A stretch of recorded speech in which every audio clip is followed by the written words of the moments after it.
we welcome in Vikings wide receiver KJ Osborn. Thank you for stopping by. Of course, man. Thanks for having me. I'm excited to be here. How's Radio Row been treating you? It's been well. I got one interview down. This is my second one. I haven't been interviewed around, so I'm kind of shaking the rust off. But I'm having fun. It's a good time to be out here. See some of the other guys around the league, so it's been cool. Nice. Any faces pop out of the crowd for you? Immediately when I walked in the door, I seen CD. I seen Jamar Chase. I seen a bunch of guys. Bobby back there. All types of guys. Names popping up. So it's been good to see those guys. I've been seeing them. During the season, good to see him in the offseason. Cool. I had to hit this off the top. Mm-hmm. Is there any way to describe what happened at halftime of that Colts game? Not only was it awesome, but you had a great game. I know that it's not as simple as a great halftime speech, but did something click? What happened? Well, when we went to the locker room, before we went to the locker room, actually, me and JJ were speaking, and the year before, we were up on the Steelers, I think 28-3 or something like that, almost similar, and they came back, and I think we beat them by on the last play of the game. So me and JJ, when we walked in the locker room, we we've seen this done against us. We can do the same thing. And then you hear about Pat Pete say all we need is 5 touchdowns. All we need is 5 touchdowns. And in the locker room, the thing was we were kind of kicking ourselves in the foot. Credit to the coach, they were playing an amazing game, capitalized even off our mistakes. But we felt like we weren't really doing anything to make ourselves win. And that second half, we just tried to not look at the scoreboard. Play each and every play. And try to stack plays and kind of build that momentum, and we were able to do that and get the ball rolling, and the rest is history. Just 5 touchdowns. Just easy work. Just 5 touchdowns. So we got all the confidence in the world. We've been in those situations. So many different times. I think we're comfortable in those situations. Kind of it's like I guess that's a good and bad thing. Right. You mentioned JJ. What's it like playing with someone like that? Oh man, it's fun. It's fun. It's fun to see him, get cooking. It's fun to see him, how much work and effort that he puts into the game every single day out there at practice. Working his butt off. Trying to be a even better player. For how great and so for how young he is. So it's great. We learn off each other. Adam as well. We bounce ideas off each other, and we go out there and make plays and feed off each other's energy. And he brings a lot of it. So it's fun playing with a guy like that. You guys made the playoffs, or you made the playoffs for the first time in your career, correct? Yes. Was the intensity noticeably higher? Mm-hmm. Yes, the intensity definitely was higher. U.S. Bank was rocking, which was what we asked for, and we knew what we were going to get. So my first time, playing playoff football was it was definitely a blast. Obviously we didn't get it done, but we'll definitely be back. But it was exciting, playing playoff football. Moving into the offseason, what's your routine look like day to day? Give me the schedule. Right. So, right after the season, I'll kind of relax, just take a pause for a minute to, reflect on the season. Probably it took me a little while to get over that Colts loss. Understandable. And then, I took a vacation. I went to Aruba, got a chance to, relax, again, reflect more. I'll come here to Radio Row, and then, next week, day after Super Bowl, I'll get back to training. Kind of slowly getting back into it, get my body right, a lot of bands, not too much, big pounding weights, get my conditioning back going, and, we'll slowly start, kicking it downhill, and to be able to be at a good place before OTAs, in my body right, how myself and the Vikings want me to, come and report to OTAs. We'll have a good OTAs, probably take another break, do some camps and, some give backs and a lot of community events and seeing family and everything like that, because, we know come August, it's going to be time to hit it. Absolutely. You've been asked to move inside and outside. What's the difference between playing outside and playing in the slot? Right. So in the slot, it's you got to have some kind of some wiggle in your game. You got to have some IQ. You can become open too early. You can become open too late. You got to be able to sit and read. Zone or man coverage to sit in windows for your quarterback, because you are his eyes over the ball and things like that. A lot of times, you could have free access. Other times, you have linebackers coming out to collision you or safeties. Whereas on the outside, it's almost, it's a lot more press coverage. Getting off the line of scrimmage. Those deeper, outside routes, whether it be a go balls or post or daggers. Where in the slot, a lot of times it's underneath routes. Complementing those routes. Taking a double team or clearing one out so JJ can come through on a dagger and things like that. So I think it's a lot of savvy, a lot of route savvy, and I think it's something that you have to be a smart player to play inside.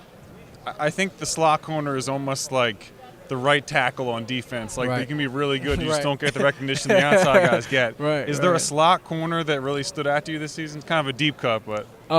This season, I don't know why off the top of my head, I'm thinking Mount St. Brown from the Lions. I've seen him line up in the slot a lot. I think he did a really good job this season. He played really well against us.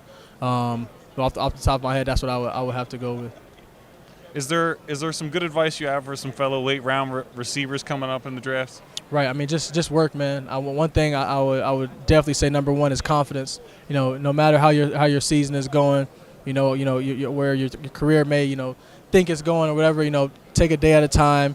Focus. Be where your feet are, and keep your confidence, man. There's a reason that that God put you in this position to be here. If you weren't good enough, you wouldn't be in the room. Whether that be drafted or even got a call or a tryout.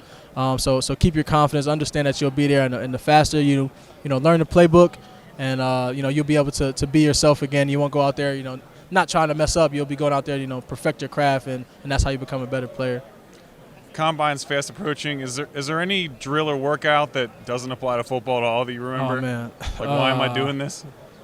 It was some of those things on the computer, like the little tests and shapes and the Wonderlicks. That was a little confusing. But other than that, I mean, I'm sure they can find ways. But off the top of my head, definitely that. Okay. I would maybe say the broad jump maybe. Broad jump. Unless I don't really. I guess you never really stop and have to do that like that. Do you remember any ridiculous critiques you got? Something that took you off guard? Everybody said I wasn't fast. I think that was the main thing. Nobody thought I was gonna run 4.4. They almost didn't think I was gonna run 4.5, and that was a little questionable to me when I was coming out. But other than that, all like the crazy stories and everything like that, I never got any of those like super crazy questions or things like that. But can you cook or anything? You didn't get anything? Yeah, crazy? like any no, I didn't really get any of the craziness, especially because it was COVID too. So everybody was kind of still like adapting, doing their own kind of thing. Right. Like I said. Silver lining. Right. Favorite food you had at the Minnesota State Fair? Anything weird? It was a lot of things that I liked at the State Fair. I think I went like 3 times. Okay. I think my favorite food that I had at the State Fair were the fried pickles. The fried pickles were really good. I went back and got those a couple times. Nice. Classic. The deep fried pickles. Nice. Tell me about what you're doing here with Sleep Number today. So I'm here doing Sleep with Sleep Number. There's they are a partner of the Minnesota Vikings as well as the American Cancer Society. Promoting them. Sleep is a huge part of my recovery and my career. I'm a huge sleep advocate. I take it very serious. I check my app when I wake up in the morning. And I see my performance. I try to relate it back to my sleep to be able to adjust that or try to stay consistent with that. So I think that's very huge. So I'm proud to be supporting them as well.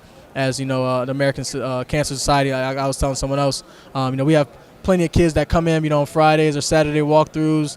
We let them, ring the Gallagher, or we go to hospitals and things like that to, be able to be a light to these kids, and whether they're recovering or going through or preparing to that fight, to let them know that they're not alone, that we're with them, the world is with them, their family, and just be there to support them. Awesome. Quick hitters before we wrap up. Favorite all-time sneaker? My favorite all-time sneaker is going to be the Bread 11s. Okay, a classic. Yes. Favorite Rihanna song? Unless you don't like Rihanna. Fair enough. I do like Rihanna. My favorite Rihanna song. Wow, that's a good question. I don't know. I'm thinking Under My Umbrella. I think that's a good song. That's a good song, right? That's catchy. That's not my favorite though. That's just the one I'm thinking of in my head. That's the most popular one. Popular, right? But that's not my favorite. I think if you pop one up though, I'll be like, oh no, that one. Nice. If you had to label your biggest hater, who is it? My biggest hater, be probably one of those fans on Twitter or something. I don't really know anybody personally like that's like that in my circle, but probably one of those people that are on Twitter, and it's always funny because they'll hit you in the same game, and I catch a game winner and they apologize and they love me in fantasy points. So one of them. Okay, yeah, the table's turned. Someone said their mom, so I'm just glad that I didn't get that one again. Right. And then biggest goal for on the field in 2023, besides obviously a Super Bowl championship. Oh man, you beat me to it. My biggest goal.